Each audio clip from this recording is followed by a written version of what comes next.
Hello. Hopefully that is working now. I just had a couple of issues with the live feed logging on. Isn't that funny? You know, I sit here and, you know, everything works all the time, and then you go to log on specifically at 7 o'clock. And the phone just had a big glitch and it froze, and I couldn't see that it was actually recording, so it said live and everything like that, so you may have been able to see what I was doing, but certainly the actual feed my end didn't look like it was working, so I thought it was best to just log off, and then I had trouble logging back in again. So hopefully it is working now. Welcome everybody to Wednesday Night Live. I am Tanja from Tanja Kraus Horsemanship. I can see a few comments starting to roll in. Thank you so much for joining me. If you can hear and see and everything okay, just go ahead and hit the thumbs up button or one of the buttons to let me know, because I can't actually read your comments. So if there's a problem with the feed, maybe hit the angry face if there's a problem, and but if there's no problem, just hit the thumbs up or the love button or something like that, so I can get that visual, because they all sort of go across the screen. So welcome. I hope everyone's having a fabulous Wednesday. I know I have. I kicked off the day this morning. I get up and start doing a little bit of work, administration work here in the office. I kicked that off first thing in the morning at about 6:30, and have a cup of coffee for a couple of hours, and then I headed into town for a yoga class. I'm getting into yoga. I'm getting right into yoga at the moment, and I'm really loving it. I used to do it when I was in my 20s, and haven't done it for a long time, and have just started getting back into it. So I'm really enjoying it, and I'm really looking forward to seeing the benefits of the practice reflected in my riding and things like that. So I hope everyone enjoyed their Wednesday, and tonight for Wednesday Night Live we are doing problem solving. The who, what, where, when, why, and how of problem solving, and I'm looking forward to sharing my ideas on this topic with you. Apologies for my big shadow over here. I'm still playing with the lighting in this new studio. I haven't really had much time to be at home, so I'm still sort of mucking about, and I've put a light on the floor. Clearly you can see where I've put it. It's to my right, and there's a big shadow on the wall, so I'll still have to play with the lighting, but hopefully you can bear with what the lighting looks like, and we'll get stuck into the program tonight. So when it comes to problem solving, I guess the way that this topic was born is that I have a lot of people send me messages or questions and things like that, which I really love, about their horses and maybe what they're experiencing and maybe a little issue that they're having. And it kind of popped into my head from that regard, I guess. And what I'm really passionate about in my clinics, in the Wednesday Night Lives, the YouTube videos, the newsletter articles, the articles I write for magazines and things like that, I guess one of my fundamental focuses is to actually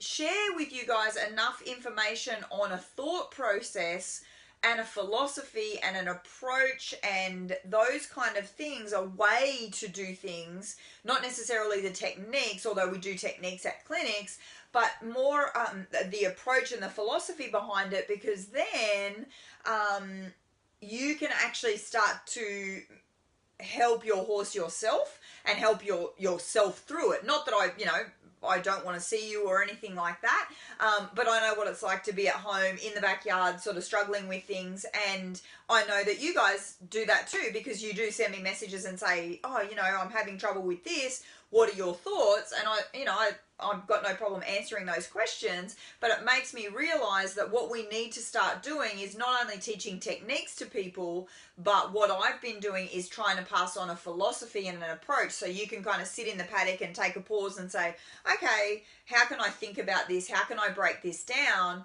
and actually make a decision or choose a technique or something that I think is going to help the horse myself. So that's my goal for you guys, and I know that we're well on our way in regards to that, because I see also a lot of people sharing their perhaps their challenges and then how they dealt with that, and then they were successful in that regard. So we're definitely coming right along in that kind of philosophy. I hope I'm making sense in regards to what I'm trying to say.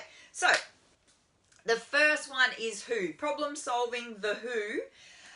The first thing, and it's a little bit of a one of those questions that makes you think, and that's what I hope that I cause by my shows and my articles and things like that. I want people to think a lot, and my first question about who is, who says that it's a problem? So sometimes it's a pretty basic problem, like my horse won't get on the float, or my horse doesn't like to go in water, or whatever. And so what I want you to do is challenge the thought of the problem and say, well, who says it's a problem? And maybe that's all we need to say. Maybe there's an external influence saying, oh, it's a problem that your horse doesn't walk a straight line. But maybe you never want to walk a straight line.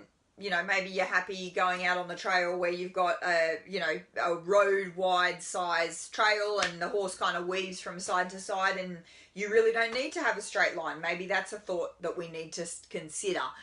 So the first question is, who says that it's a problem? So I guess this checklist that I'm giving you tonight is really about you sitting down and going, okay, what's my problem? My horse doesn't canter a circle. Okay, I write that at the top of my list and I go, who says that's a problem? And you go, I need to do a circle for my cowboy dressage test. Okay, then that's a problem, because you need to be able to do that in order to complete that test.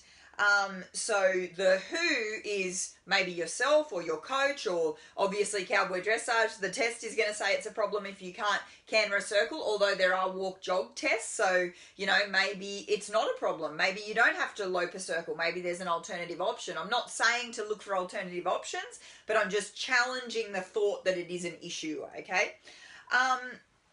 The second part of who is causing the problem. So it's pretty easy to say my horse can't canter a 20-meter circle and blame it on the horse and say, well, he doesn't know how to do it. And so the who is the horse in that regard. My horse doesn't know how to canter a 20-meter circle. But then I would challenge that and say, well, who is causing the problem? Is it your lack of ability to tell the horse what it is that you're wanting? Or maybe it's a lack of communication. Maybe it's your balance. Maybe your balance is throwing the horse out, and so he's unable to canter a 20-meter circle. Maybe you're lacking confidence, and so maybe you're actually holding the horse back from cantering a 20-meter circle. And that's all relative to the rider or the human. And then maybe we need to look at the horse and go, well, the who. If we think it is the horse, no, I can get on any horse and ride a 20-meter circle at the canter. I know I can ride a 20-meter circle. Then you can say, okay, well, the who in this regard is the horse. So who says it's a problem? I need it for my requirements for my test that I'm going to ride next week. That's the who. And then who is causing the problem, me or the horse? Okay, I've decided that it's the horse that's causing the issue. And they're my two who questions answered. Then we move along to what, and what is the question, what is the problem specifically? What is the problem specifically? It's not that my horse can't canter a 20-meter circle.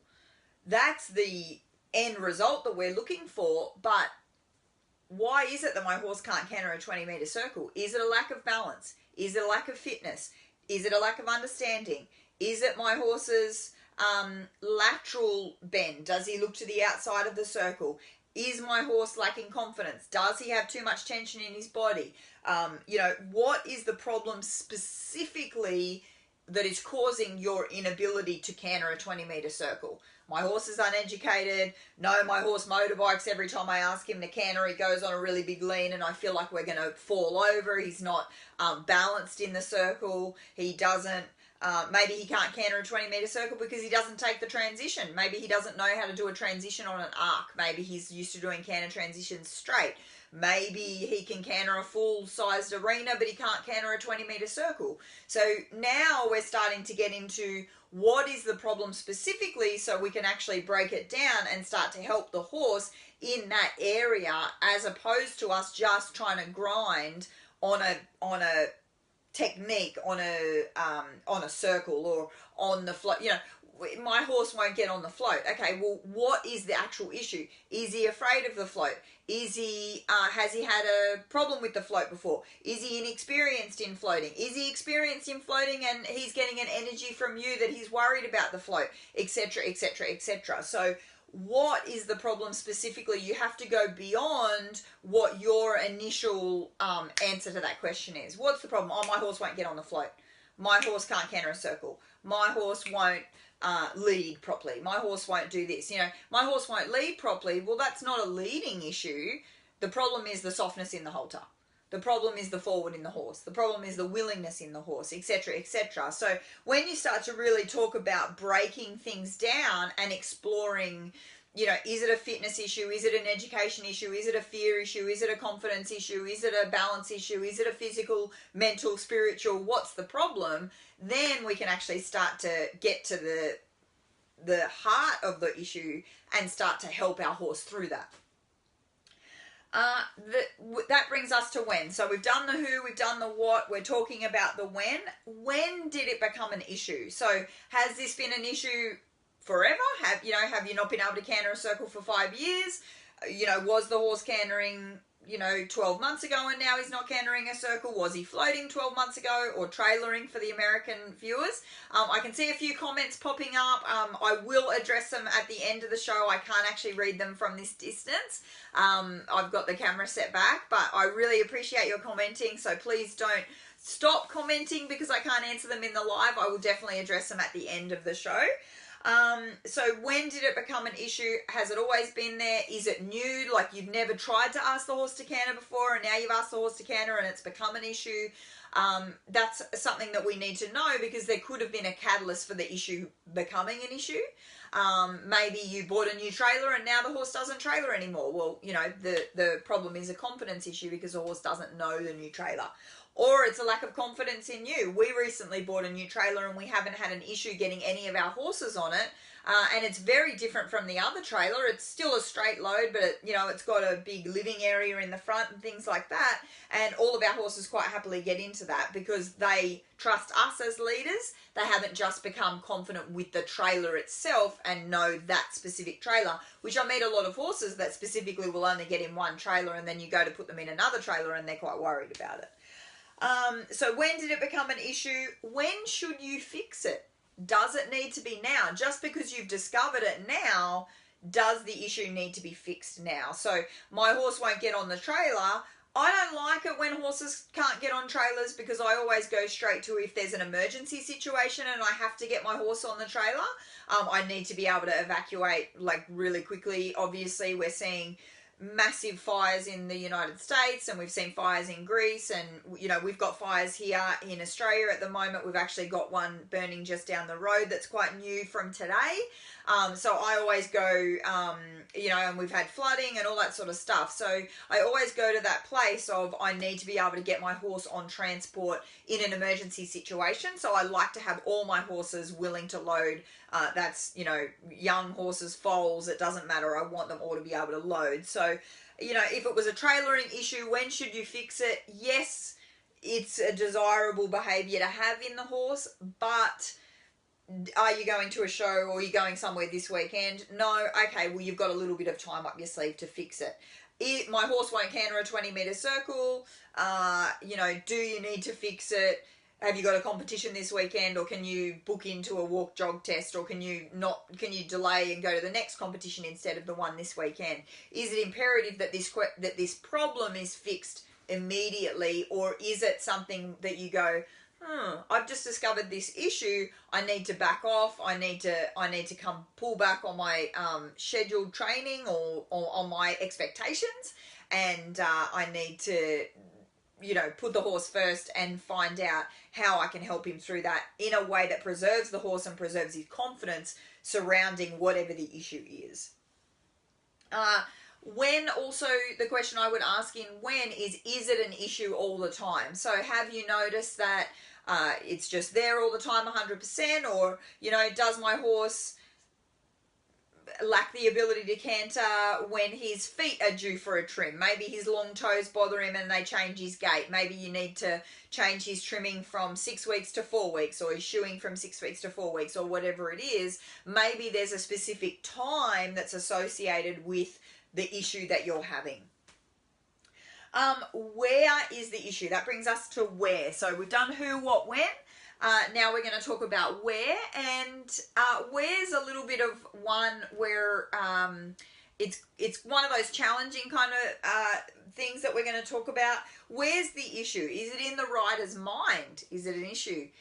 Is it in the rider's body? Are you throwing off the horse? Is it in the rider's technique or skill or education level? Are you unable to help the horse through this problem, which is causing the problem to actually be there? Whereas if someone else was to do what you're doing with the horse, would they be able to achieve it? So is it about the rider or the handler? Is it in the horse's mind? Is it in the horse's body? Is it a mental block that the horse is experiencing? Is it a physical block that the horse is experiencing? I think it's really important for us to try and figure out where the problems are actually coming from. The next one is why. Why is it an issue? We spoke about that a little bit at the start. Who says it's a problem? Where is that coming from? So why is it an issue? Is it an issue from a safety perspective? If my horse is tripping, someone might send me a message and say, my horse trips all the time. Well, that to me is an issue because it's a safety issue. Not only, if you're a competitor, you're not going to get good points or whatever in the show ring because the horse is tripping, but I would be worried about that horse actually falling over with a rider. So that would definitely be a safety issue. Is it an issue, as we spoke about earlier, for a competition-wise? Is it an issue because my horse can't ride a straight centre line? Is it an issue because my horse isn't responsive enough to my aids and so doesn't do a transition on a marker or won't chase a cow at a particular time? Is it an issue because my horse lacks respects and runs over or knocks over people or which is a safety issue? So why is it an issue? Know why you think it's an issue, and that'll give you some of the answers as to where is the issue and when do we need to fix it and all that sort of stuff. So that brings us to the final piece of the puzzle. So we've done who, what, when, where, and why, and now it brings us to how. How we solve problems is probably one of the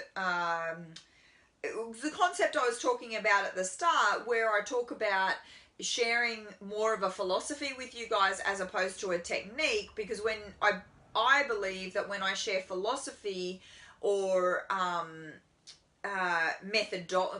really methodology, but when I share philosophies with you, then you can make decisions about what techniques you can apply and really break down what's happening in the horse's body, or what's happening in the horse's mind, or what's happening in the rider's body, or what's happening in the combination itself, and discover that there are multiple ways to solve the same issue. So, if you put a post on Facebook and said, hey, horse trainers, my horse won't canter a 20-meter circle, what do you think I should do? You'd get 20 different techniques, 30, 40, 100 different techniques they would put in the messages and advice to you, because there's so many different ways to fix a problem, and there's probably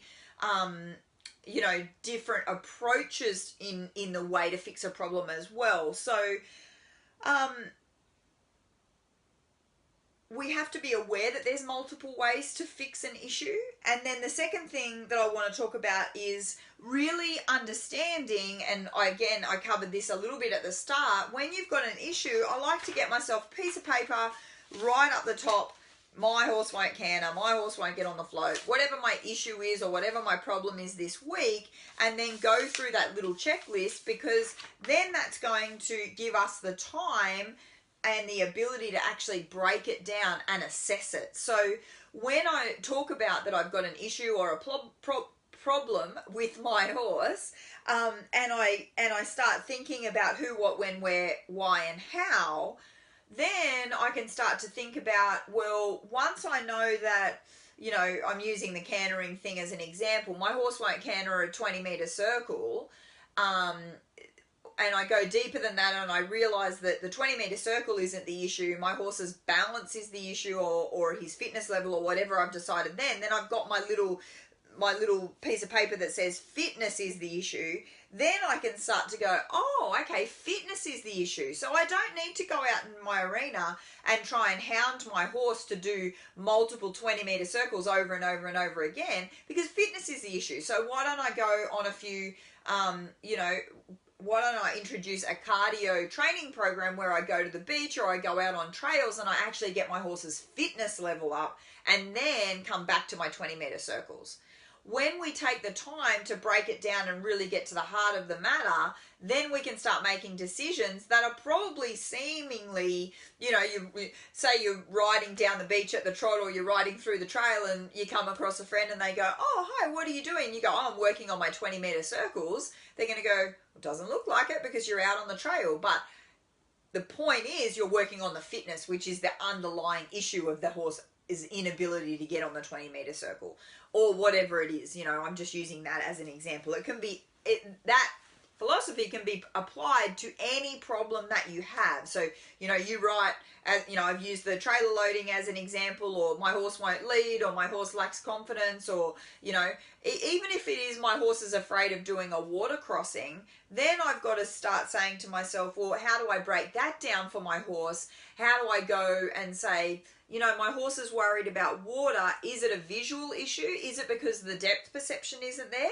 Or is it a foot issue? I meet a lot of horses that actually really struggle to place their feet. They will struggle in sand that feels funny. They will struggle in water. They will struggle in mud. They will struggle in things that aren't a nice, solid, supportive surface. So the issue isn't the water. The issue is the horse's confidence about where his feet are and not having a solid surface underneath him. So then you can start to build confidence about, well, I need to start talking to my horse about building confidence when the ground's a little bit uneven, that he still feels that he's got that base and that ability to stand up or to walk or do whatever it is that you're asking him to do.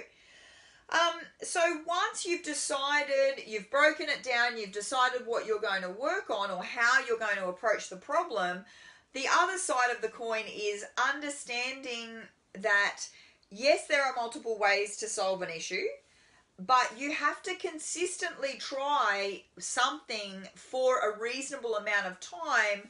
One session isn't enough, 2 sessions isn't enough. I can't give you the answer of how many sessions is enough, but I see so many people say, oh, I tried that, it didn't work. I tried that, it didn't work. I tried that, it didn't work. I tried that, it didn't work. And I think, well, how did you try it? And they say, oh, I tried it yesterday and that didn't work. And then the day before I tried something else, and the day before I tried something else. So really, you've tried something for 5 or 10 minutes or maybe an hour in a session, and it seemingly hasn't worked to you. So you've thrown it out and you've gone straight to the next thing.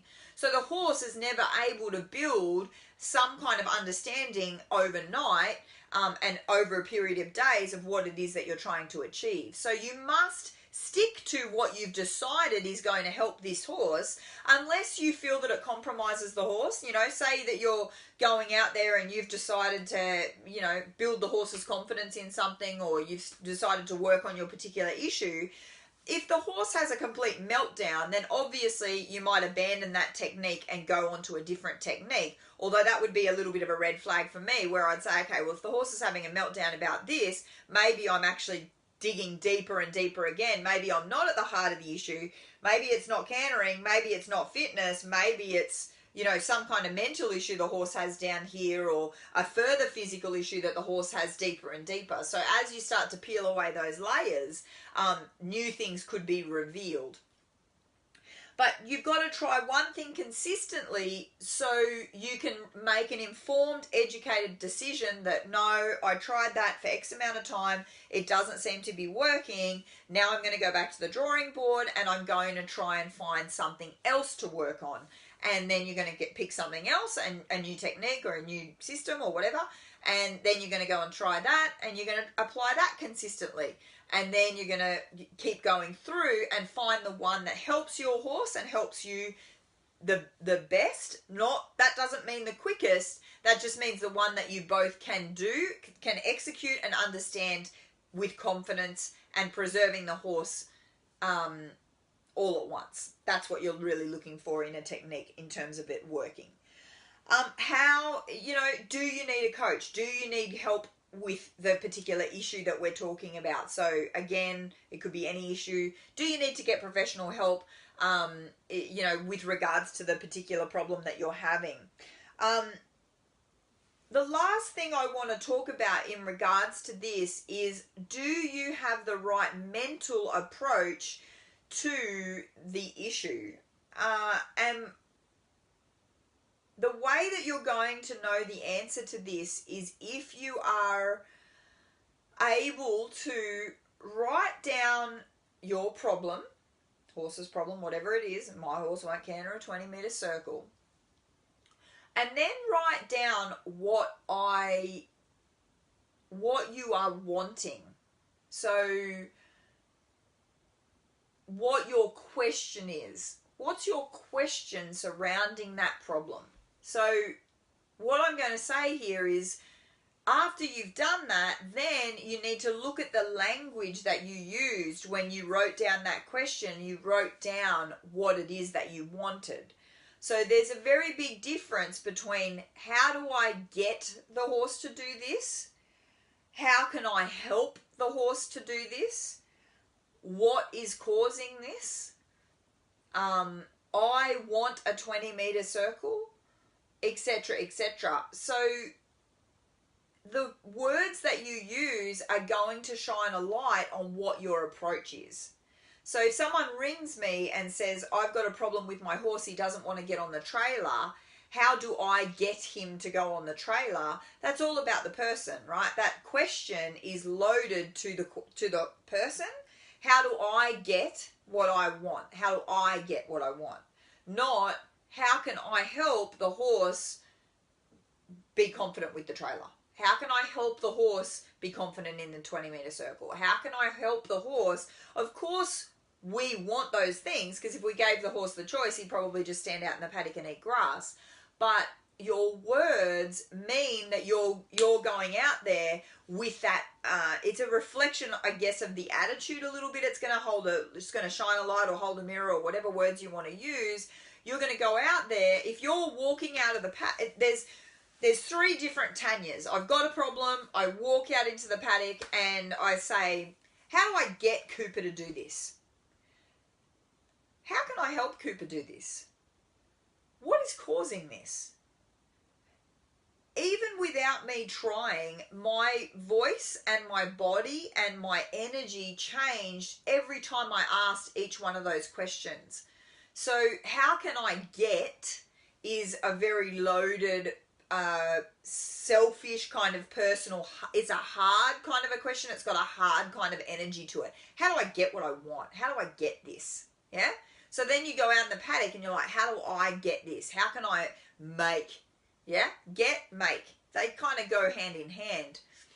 If I go out in the paddock and I think to myself, how can I help Cooper understand what it is that I want? Or how can I help Cooper be able to do this exercise? How can I help Cooper be more balanced? Then I go out into the paddock with a little bit more of an assist energy, or a nurturing energy, or a helpful energy, where I go out there and I approach the horse in a way where I'm trying to help him. It's not about me getting what I want, it's about me helping him. So there's a big shift and there's a big change in my approach, and that's going to be reflected in my results. What is causing this has a complete curiosity. So what that is going to cause me to do is reflect. So the question of what is going to cause me to actually watch Cooper and observe Cooper and maybe get some more information that is going to help me help him.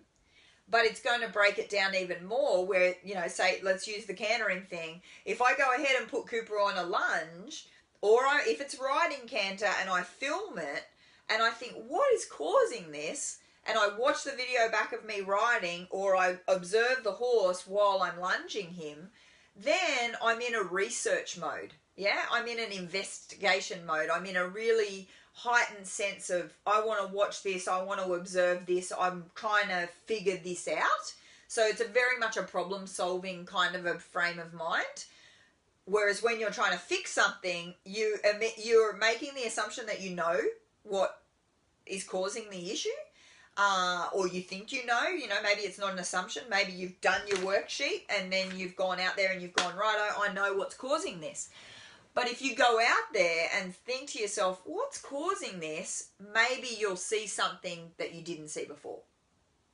And then you can go out or watch your video or do whatever and go, oh, I can see that I'm asking Cooper to canter at the wrong time when all of his feet aren't lined up. And because Cooper's probably a bad example because he'd be able to cover me in that mistake.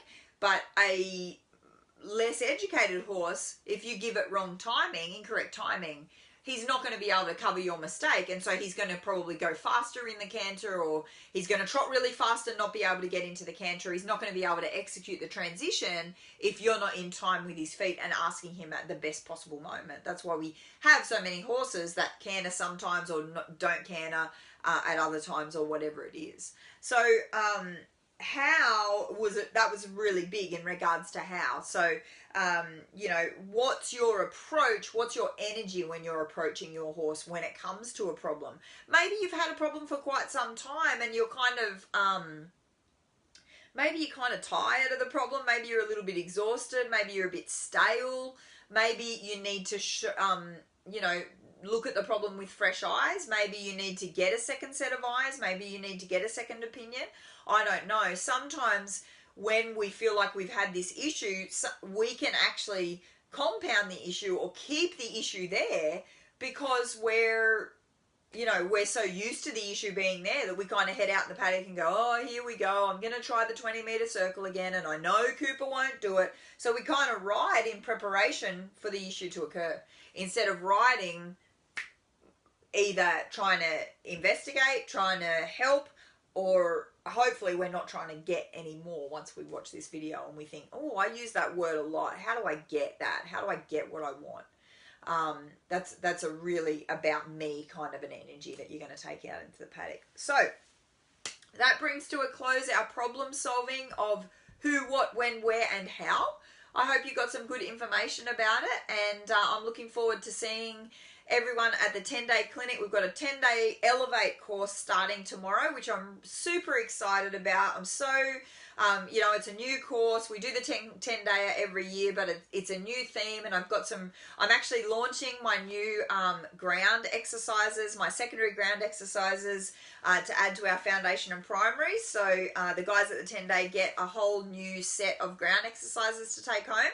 So I'm really excited about that launch, and I can't wait to share it with them and break them down and teach them and go from there. So I hope everyone's having a fantastic Wednesday. I hope you all have a great week with your horses. Please send me any topics that you'd like to see me talk about. Feel free to interact with the Facebook page and the Instagram page, and please share our page or this video to share it with your friends that may not be following who might find it interesting. So thank you so much for joining me on Wednesday night, and I will talk to you all soon.